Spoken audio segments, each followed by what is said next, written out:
Next, though, to a locomotive that's been called the missing link. The link, that is, between steam engines that date back to the 19th century and modern diesel-electric trains that still carry us on a daily basis across the East Midlands and beyond. Well, the Derby-built loco was known as 10,000, and in June 1949 it set a record time for a diesel engine to pull a train from London to Scotland. Well, now a group of enthusiasts wants to rebuild it, led by one of the engineers who helped construct it, who is now aged, I hope he doesn't mind me saying this, 99. James Robertson reports. It may not look like much now, but within 5 years it's hoped this old loco at Roseley in Derbyshire will be turned into this. Before they pulled out of Euston Station on Wednesday morning, drawing for the first time the Royal Scot on its daily scheduled run to Glasgow. In June 1949, the trip was revolutionary.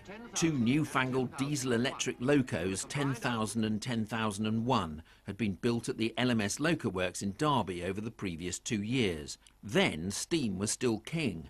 10,000 is really the missing link between the steam era and the diesel era. The original, unfortunately, wasn't preserved. At the time, understandably, there was very little interest in diesel preservation. It should be in the National Collection. The locos were a joint venture between the LMS and English Electric, who made the diesel and electric power units. A young English Electric engineer, Stan Fletcher, was on that first trip.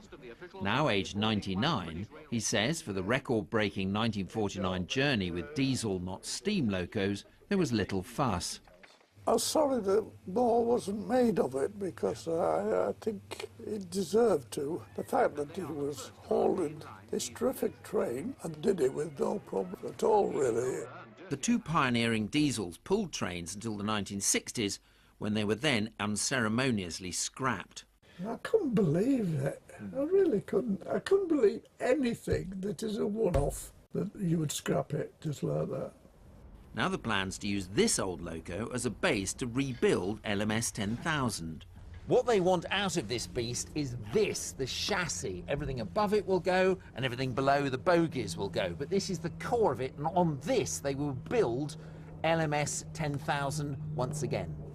They hope to use these old bogies, wheels, and this original English Electric engine, exactly the same as powered LMS 10,000 from 1947. It was built at the same time in the same works.